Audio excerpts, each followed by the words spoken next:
Hi, I'm Tim. Welcome to WatchBox, and thanks for logging on. If you're not watching this on the new WatchBox app, you're doing it all wrong. New features available on the Apple App Store or Google Play. You'll see WatchBox Studios content 1 week early, exclusive on the app. Plus, you can read editorial content from our own Jack Foster and your favorite third-party watch journals, magazines, and blogs. Also, shop our inventory, browse 3,000 pre-owned and vintage luxury watches while also storing your collection, including details of condition, box, and papers. Finally, stay in touch with me, my team, and our entire family of WatchBox client advisors around the world. I'm Tim, and I'll see you on the app.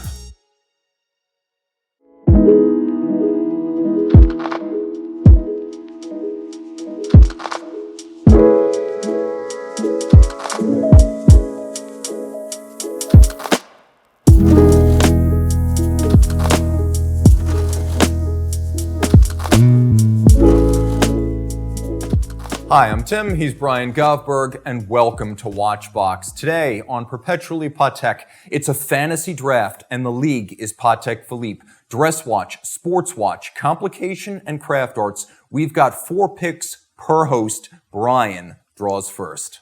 So I'm going to start us off with a Calatrava watch. Here we have a 5226G. So I call it modern era Patek, still in the current collection, released a few years ago. The watch features a pebble charcoal dial, hobnailed middle case, syringe hands, faux patina coloring on the hands and numerals, and for me, it's just emblematic of everything that's right about Patek in the modern era. To me, this is a, call it casual dress watch that's being made more towards the modern collector.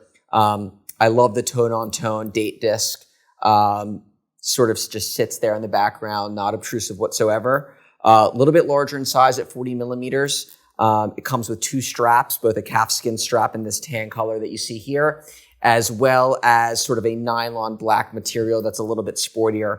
And just overall, I think it's beautifully executed and a, call it, well-needed addition to the Calatrava collection. You know, I agree with you, and I think it's really cool because it sort of reflects Patek's recent move into sportier dress watches. I think this and the 6007 have really been the backbone of that. This is an interesting watch because it's got an unconventional case. You've got the hobnail, but then the lugs aren't attached to the case. They're attached to the case back. Correct. So you can actually slide a piece of paper between them, which is kind of cool. The dial's new. It's a fume fade, so it's the textured charcoal look. And whether you want to call it Fotina or ecru, a complementary color, but I do like the use of those cream-colored printed features on the dial. The text, the indices, the syringe-style hands. It does add warmth to a watch that might otherwise be a little bit chilly without the color. For sure. And I think sometimes that, listen, faux patina can go either way. But I think that the watch is much better executed with this coloring than had it just been super luminova or more luminescent in terms of the spectrum. And again, as you mentioned, it's more towards the middle in terms of, call it casual dress. I think that we're seeing a lot more of the modern era strap pieces go towards this direction, and it's definitely what's needed. And it's a much more wearable watch than something like the 5326, where you've got the same basic look, but it's more complicated, it's much thicker, it's a larger watch. I think this is more pleasing broadly because of the size and the thin profile. And the watch definitely caters to a broad range of collectors. I could see this being the first Patek that somebody purchases, and I can also seeing it be added to the collection of somebody that has far more watches. And so when I see a watch like that get launched, you know that it's going to do well. And with the big time lume, it really is very practical for a dress watch. That's not just one for the opera. Okay, so now we hark back to hallowed antiquity and we talk about the 1930s. It was a big decade for Patek Philippe. Landmark references came out. There was the bankruptcy and the purchase by the Stearns. And there were a lot of models that were sort of betwixt and between all the different folks involved in the Patek brand. And one of the folks who actually tried to purchase Patek out of its bankruptcy was Jacques-David Lecoultre, and he had a big hand in the creation of the Patek Philippe reference 106. So he missed out, the Stearns had a better bid, but then sort of as a gesture of friendship, the Reverso case was licensed to Patek Philippe, and so the reference 106, with a case by Wenger and a movement by Tavannes and a patent licensed by Lecoultre, it became an 8-piece, all-precious metal Patek Philippe Reverso, made through the early 1930s. They were made with yellow gold and white gold. There were 8 pieces. They look exactly like the earliest Jaeger-LeCoultre later, well, I should say LeCoultre later, Jaeger-LeCoultre Reversos. They're super rare. I think only 5 of them are known to exist, but it's a really cool idea because it shows you more than anything just how interconnected the Swiss watch industry is historically. For sure. And I think, as you mentioned, I think that it sort of shows how interconnected it was, not just during that era, but far into the future, as far as the watchmakers, craftsmen, case makers went. I mean, there were small villages that had different specialties that they were catering to many different brands, and there was a lot of knowledge that was shared at the time. And I believe that it wasn't just Patek or JLC that had a Reverso, other brands had it as well. Some were licensed, some were not. The Patek 106 was the real thing. It was approved. Within the Swiss watch world, this was a licensed Patek I feel like Reverso. This is the closest that we're getting back to your JLC love affair. You know, there's a long-running interrelation between them, and actually, maybe we can talk about that a little bit later, but right up to the modern era, there have been connections between the two brands. At the very least, there's mutual respect. And the great thing about Patek Philippe is that you can trace the history of Patek to so many names. César de Trey, who created the Reverso concept. Jacques David Lecoultre, who was an important supplier to Patek Philippe. Cartier that did the world time. René Alfred Chavot, the French engineer who created the reversing case. Like, all of these people were associated. And it was a really cool watch because so many different threads of Swiss watch history intersect in the reference 106. Okay, I like that. I didn't realize that we were sort of going Yeah, we're not going off catalog. I don't think we're going off brand. It's like the extended family, you know? No problem. I love it. I it's love like, it. You know, family by marriage. Listen, throw on punches. It's okay. Fair enough. Okay, sports watches then. All right. So obviously, there's a broad range of sports watches to choose from. I chose a personal watch of mine just because, for me, it was absolutely perfect in its execution. Here I have the 5065A. So this is a discontinued 38 millimeter jumbo size Aquanaut. I'd call it's the second iteration of the Aquanaut that was ever made. We've sort of highlighted this on past episodes. The Aquanaut was launched as the 5060. And I believe it was 1,000 examples that transitioned into the 5065, and that's what I have here today. So 38 millimeters in size, larger than the 5060 was back then, produced in the 90s up until the early 2000s. For me, this was the perfect size sport watch. Fits my wrist incredibly well. Is that a Luce strap? It is a Luce strap. So one of the lesser known, but perhaps it's more known now, idiosyncrasies of this watch is that the lug dimensions fit what was the previous generation of the ladies' Luce. And so all of the colored straps that were featured on the ladies' Luce fit on this watch, and many of the collectors that I know that also have the piece will change the color. So this particular color is from the Singapore Grand Exhibition that took place a few years back, and I've had it on grays and greens and blues. I love the texture of the dial, sort of just how robust it is. I love the color of Superluminova. Like I love a bright Superluminova, which this watch features. Key lime dial. And again, I can't say enough good things about the watch. It almost feels like I'm not wearing anything at all when I have it on. It's super light. On your wrist, right? On my wrist. Okay, just checking. And it's super light. This particular one was hardly worn when I came into possession of it, and I probably wear this more than anything else. And when you say this is a jumbo, it's really important to remind viewers what jumbo meant when this watch came out in 1998. The original 5060 was 35 and change. This is 38.8. So 38.8 was quite large for a sports watch in the late 1990s. As a result, this is a really versatile watch today. Anyone can wear this. And it's got sort of an ageless look to it because it's not too big, it's not too small, and because it is a Luminova dial, it doesn't have some of the marks of age that makes a watch look, quote, vintagey. Correct. Plus, you get the functionality. It's new enough to still make its water resistance rating. You have a dial that still glows. So while this could be considered borderline vintage, it's not something you need to wear with a imaginary force field around your wrist. It has real-world durability. And when they transition from this reference into the modern interpretation of the Aquanaut, which has the integrated rubber strap, they did launch a mid-size version of that watch, which was the 5165, which was also 38 millimeters. But that watch pretty much looks identical to a 5167, which is still in the catalog today, the only difference being the size. So this to me sort of fits in that realm of that nouveau vintage, which I've been looking at as a category and collecting myself for many, many years. And that was another one of the reasons why I just love the reference. And there were many Aquanaut variants in the early years. It was a real menagerie, and it's hard to imagine that this watch was made in both quartz and mechanical versions, the 5065. You had your choice, actually. You could get it on a strap, you could get it on a bracelet. Correct. So I do have the bracelet for the watch, but I have yet to put it on.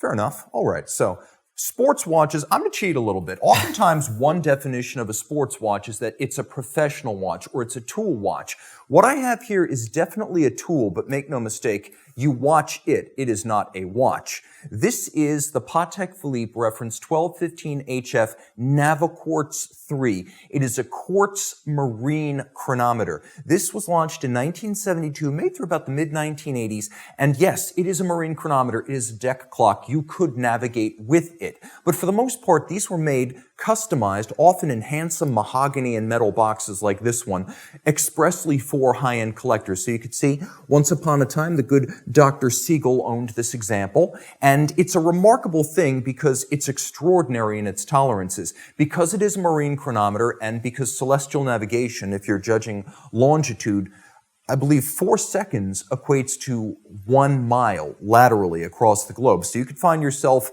in the harbor or on the rocks, depending on how well your chronometer kept time. So at a time when quartz watches were generally keeping time between 15 and 30 seconds a month, this is a watch that was capable of 1/10 of a second per day. I guess I should say this is a clock that was capable of 1/10 of a second per day. The other thing that's remarkable about it is because it was designed for navigation and transit across seas, you can move the hour hand independently without stopping the seconds hand or displacing the minute hand. And that's critical. As you said it keeps keeping time. And finally, because this was designed to last and go the distance, they have a quartz crystal drift compensator. So as the crystal ages, its timing capabilities change. There is an adjustment facility inside this clock that allows you to adjust for the quartz drift, which is why this can still be used for navigation today. And if you send it back to Patek, they still service these. What's even more extraordinary is that this thing has full box and papers. And this is where we get a little bit crazy, because you've got the Henri Stern era guarantee card right here that has his signature and his name inside of it. And then, that's awesome. Yeah, I mean, certificate of guarantee Naviquartz. You've got this wonderful little guide where they tell you everything you need to know, even down to how to replace the batteries, which were packaged separately in the original box just in case they leaked, because this was an old liquid cell battery back in the day. And then you have all of the instructions on how to use it, as well as its extraordinary technical parameters inside the guide. So we have the guarantee card, we have the box, we have the guide for using the thing, and it's in spectacular condition. It's got this marine-style brass, metal hinges, metal hardware, varnished mahogany. The whole thing's about 125 by 160 millimeters, so it's not huge, but it is one hell of a throwback. And yes, you could send this to Patek today. They'd service it, send it back to you, put it on your yacht, and if you dare, get your sextant out and start navigating. Now, I know that I've seen these on the desk of watchmakers. Is that given just the sheer accuracy of the clock itself, and they use that for regulation or timing? You absolutely could. It's important to remember that if you take something that's very accurate, like, for example, the most accurate versions of Grand Seiko Spring Drive, which is a modern quartz timekeeper, you're going to be looking at about a half second a day. This being 1/10 of a second, worst case scenario. Remember, you could gain some, you could lose some, depending on temperature fluctuations. So you might wind up a whole lot less than 1/10 of a second at variance after a period. So this is dead on. For a timepiece that is self-contained and not an atomic clock or connected by radio to an atomic clock, this is pretty much as good as it gets. And given that this is 1970s technology, it is both a professional timepiece and a true vintage piece. Are we able to open it up? You know, you can open it up, but for the most part, the second level shows you where the batteries go in, and it gives you access to some of the adjustment facilities. So you can see there are little keys that can be used for time setting as well as adjusting for the drift of the crystal. So it really is a super cool companion for your desk, for your shelf, your mantle. And yeah, even if you're never going to use it to navigate, it would look awesome in a yacht. We'll count that as a sports watch. Yeah, we're going to count this as a sports timepiece. There we go. I'm cheating a little bit.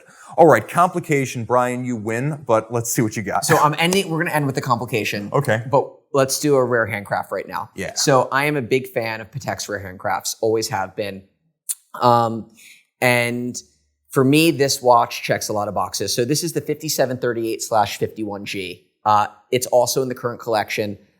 It's an Ellipse. The Ellipse represents less than 1% of Patek's total production, so very rare bird. And what sets this one apart is the hand engraving that is done on the dial. So for me, the idea that there are rare handcrafts within the current collection that can be purchased is remarkable. You have one here that you're going to show off soon. And I only wish that there were more of these available, both featuring engraving and cloisonné. But this watch is just beautiful. You've got this Baroque style of the engraving. To me, the watch sort of fares on the dressier side when it's with the black strap, probably more of a black tie watch. But I have seen collectors put on different colors, which definitely makes it a little bit more casual. I own Ellipse myself. They're very easy to wear. Call it oblong shaped watches, whether it's the Crash, whether it's the Pebble by Cartier, and several others from other brands have gained in popularity. To me, the Ellipse just has to be next, just given how long it's been around and how how important it is as a bastion in Patek's collection. But again, a special rare handcraft. I had the opportunity to meet one of the engravers when I was over at the factory, and we sort of went into how many they can produce at a time, and it's less than one per week. And they only have three craftsmen that are able to work on this reference. And they're not just producing this watch. I mean, they're producing a wide array of engraved watches. So it puts it into perspective just how few of these watches are being made on a yearly basis. Oh, without a doubt. I love this watch. I was going to pick this if you didn't pick it, because when this came out in 2021, I thought this is what should have come out for the 50th anniversary of the Ellipse back in 2018. Like you said, it's important to the catalog. It's a long-running, half-century plus model line. The golden ratio is the guiding idea behind the aspect ratio of the case, so width to height. And this one's not quite the perfect 1.618, but it's very close. And what they do with that extra surface area is virtuosity. Most golden Ellipse watches historically have had solid gold dials, and that's true here. The dial is made of white gold. It's engraved with volutes, a Florizan pattern, really gorgeous. And no two are going to be alike because you do this with a burin. It's not done by a lathe or a machine or an engine.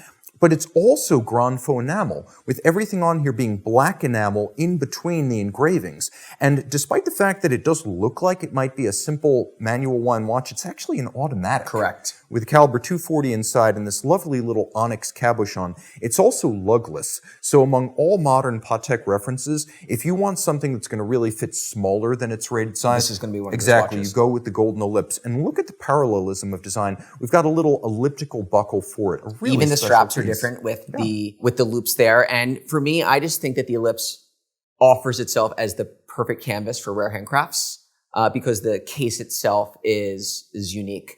And you mentioned that no two of these are going to be the same. When we were traveling to the factory, one of the collectors that I was with had this reference on his wrist and showed it to the craftsman. And he was able to identify which of the engravers at the brand produced the watch. And, the first thing he said was, "This isn't one of mine." He jokingly said mine are better. But no, he was able to identify the craftsman, and obviously he commented how special and how amazing the watch was. And what was even more amazing was he said it was the first one that he had seen completed in the case on a collector's wrist. And the important thing is that Patek does this in-house. It's Correct. not like they send it out to R&D to get the engraving done, and then to Andre Martinez to get the enameling or the painting of their, miniature designs done. This is all done in-house, and it costs a lot of money to keep people like that on staff. Correct. So this is also emblematic of their commitment to having all of the faculties of production, even when it's rare handcrafts. Plus, I said I'd connect this back. The original automatic versions of the Ellipse back in the 70s that featured ultra-thin movements, they featured the JLC 920. doing business as a modified movement by Patek Philippe. So I said that JLC Patek connection endured into the modern era, and it did in the Ellipse line. All right, so I've got a very cool piece. Now we're going back even further. Back to the 1930s and the origination of the world time system as invented by Louis Coutier. Very simple. A counterclockwise rotating ring of 24 hours, 24 reference cities to represent the 24 primary time zones of the world. And then very simply, you just look at the hour adjacent to the city, you read your minutes at center, and you can read those 24 different time zones simultaneously. One half is dark, one half is light. You've got two semicircles on that ring, so you know roughly where it is day and night.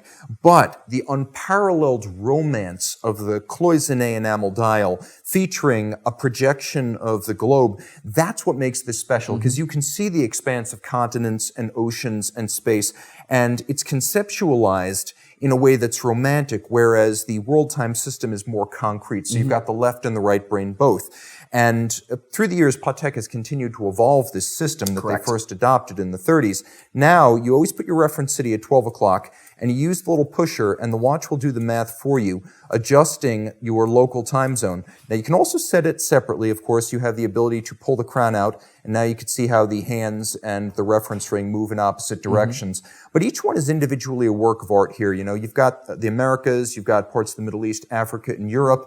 And this is not just Grand Faux. Grand Faux is enameling. Glass-based paint, fire it up to 20 times at 800 degrees. What you've got here is cloisonné, where you have the cloisons, which are the metal wires, and those are individually shaped to create boundaries into which the enamel is then painted, sometimes using a brush with only one single bristle. And oddly, it's usually a squirrel hair bristle.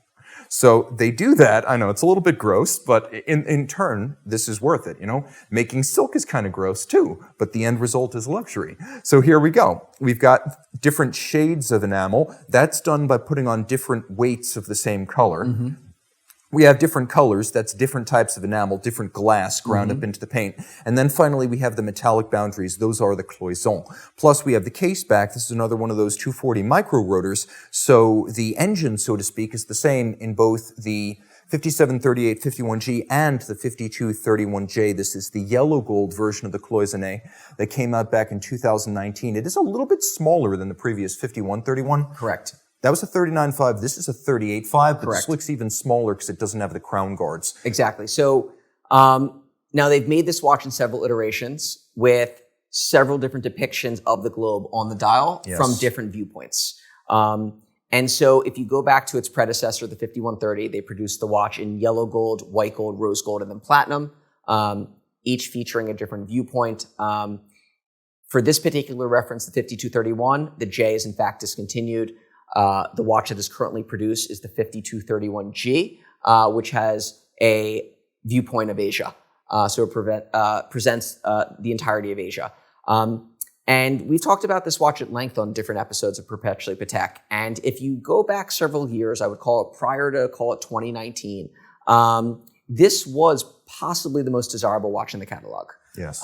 It was for sure the darling of collectors. It was one of the hardest to get timepieces. They're produced in very limited quantities, far more limited than any of the sports watches that are produced today. And for me... And that's an approval watch. Yes. So this requires approval from the brand. And for me, as you've mentioned, it just carries so much history with it, right? The world time complication, it being one of the easiest world time complications to use of any brand, let alone just Patek. The cloisonné there at the center.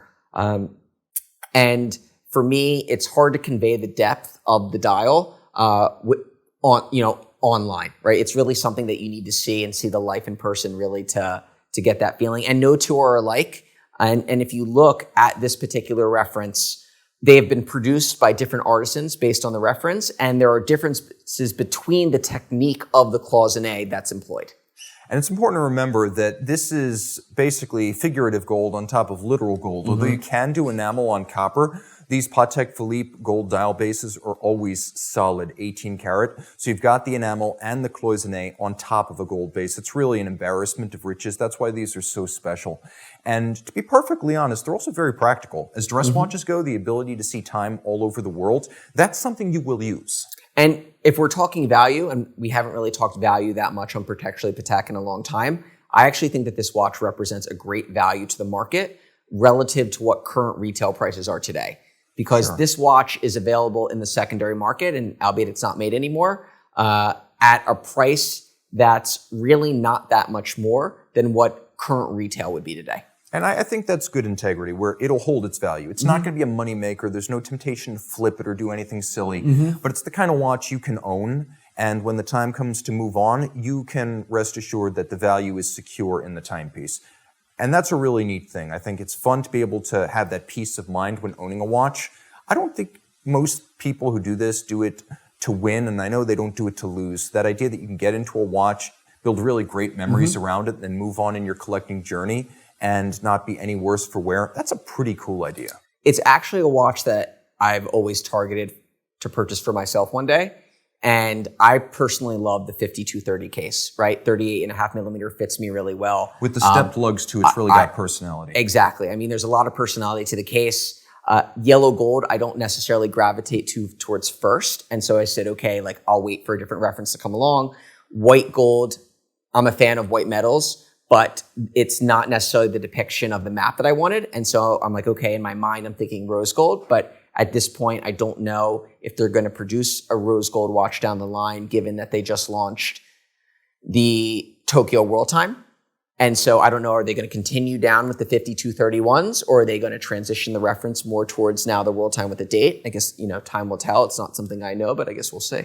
Yeah, and that's an interesting watch there, because I picked it because I love the complication and I love the dial. I think we're going to end on your complication, because your complication beats all. So I'll transition from this watch, which just happens to be yellow gold. It's something I can accept given the beauty of the movement, the dial, and the complication. But there's only one yellow gold watch I would really prefer to own in yellow gold, and that's my complicated choice, which is the great 5070J, launched in 1998, an absolute dinner plate of a watch, 42 millimeter Patek Philippe dress watch in the late 90s. It was a monster. The only thing that size back then, IWC Portugueser, Panerai Luminor, there were not many others, Royal Oak Offshore. So you've got this 42 millimeter Patek that pays homage to a 46 millimeter Patek Pilot's watch from the 1950s, the 2512. And I think the combination of the black dial and the yellow gold case on the original, Stunning. That's the 5070 I want. They made it through 2002 when the white gold succeeded it. Somewhere between 250 and 300 made. The old CH2770 Lemania-based movement, which, yes, is too small for the case. But you know what? There's something beautifully flawed about that. And the way Patek used concentric tracks around the dial to disguise the disparity is the highest form of the watch designer's art. For me, it's a watch that I've always loved from afar, only because 42 millimeters for me, when I've tried the watch on, was just a teeny bit too big. But again, I love its execution. I honestly love everything about the watch. For me, the yellow gold black dial is actually, in my opinion, more sporty than the other versions. Even though it's in yellow gold and it has a black dial, it just feels sportier. And that gilt black against the yellow gold is a combination that I am just waiting to come somewhere else, right? Like, whether it's on a sports model, whether it's on another dress model, like every time I see a watch get launched, I'm like, that could be yellow gold black dial, because it would remind me of a 5070J. And, again, I think that those are some iconic references that will never go out of style and were probably even ahead of their time. And I would say this too, because the 5070 was built in a kinder, gentler era of watchmaking, the volumes are considerably lower. Watches like the 5170, the 5172 were designed with world markets in mind, larger production runs, longer production runs for variants. So there's something extremely special about that Philippe Stern era type of production volume that we had on that 5070, and no version of that watch is common. Granted, the platinum and then the London exhibition versions are the rarest of the rare, but I don't see a lot of 5070s. I don't see them in white gold, rose gold, yellow gold. They don't come along often. No, I mean, again, they were produced at a time where the production numbers were a lot smaller, especially given that that was a higher complication for Patek at the time. The complication that I'm about to show really has those 5070 vibes as well. Yeah, and I love that 5070G. You can feel the heat coming off that dial. So someday if I ever go Patek, that might be the direction. But this is sort of the son of 5070. So I knew that if I was going to do a big complication, it was going to have to be a minute repeater. Because for me, it's emblematic of the very best of what the brand does. So here we have a 5074P cathedral gong perpetual calendar minute repeater from Patek. The case very reminiscent of the 5070 case. This watch, from what I know, obviously it's not fact, but it's from what I've been able to find out, was produced in less than 5 units in this blue dial. It's magnificent. It's actually, after this episode, going to be moving into the hands of an important collector, but he gave permission for me to feature it. The watch is spectacular. It's this sort of just bright blue, hard to convey online because you really need to see it in person. White gold Arabic numerals, and that just explode off the dial. The watch itself sounds incredible. All minute repeaters sound different, but this particular one just does sound amazing. And again, it features that stepped case, beveling along the lugs that are crisp and sharp. And when I was doing this head-to-head competition, I just, I knew I needed the knockout blow. I'm glad you did, because this is a watch that I have to admit takes everything I love about the architecture of the 5070 and it's everything I love about super haute de gamme watchmaking. And I'll also say this is a long-running thread in Patek production. In 1989, we saw the beginning of a bumper crop of really complicated watches coming out. The 3974 was a great example of sort of that increasing influence of Philippe Stern as the company started to push towards expansion of its factories, its workshops, vertical integration, and truly complicated wristwatches, whereas before the 3974, most really complicated Patek watches have been pocket watches. Well, in 2002, Patek came out with the 5074, and then in 2009, like you said, for the briefest moment, they made it in platinum. I've heard 3, I've heard 5, I certainly believe no more than 12 in platinum were ever made. And production was all said and done by 2015. Now, this was an application piece, and it's important to note that as a platinum minute repeater, it's not going to be as loud as others, but it has a wonderfully rich tone to it. Now, if you want to impress your friends with your minute repeater, and since this one has a new owner, he can consider this to be a little user's guide, you set it to 1259, where you'll get the maximum strike. So now,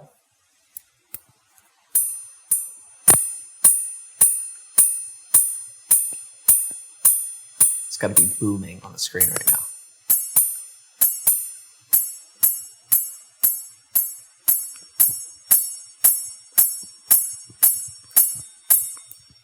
14 strikes, I still got it. And it's a great watch. I mean, you could wear this every day. Blue dial, white metal case. It's a nice size. It's flat enough to fit underneath the cuff. It's not too formal. A perpetual calendar is useful. A minute repeater is romantic. There's a lot to recommend this watch besides just the fact that it's really rare. Correct. So this is by no means a smaller, dressier Patek Philippe, right? I mean, you could almost imagine this watch being produced today, given the size, given the coloring of the dial.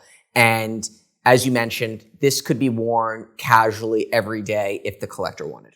It's not going to get as much attention as a Nautilus, and I think the kind of guy who has a mind for wearing this type of watch is fine with that. No, and I love the blue dial about this because it definitely brightens it up, makes it a little bit more legible, and again, I think it gives it a little bit more youthfulness or playfulness to what is a very complex watch. And if you get away from volume, which it does have, it is a fairly loud platinum minute repeater. It has a lyrical quality to it thanks to those cathedral gongs, because instead of having a gong that goes once around the movement. Around 1.5. Exactly. Now here's the thing though, I brought a watch that makes a lot of noise in its own right, because the Naviquartz is also fairly vocal. So I want you guys to hear this one, because you can hear this across an empty room.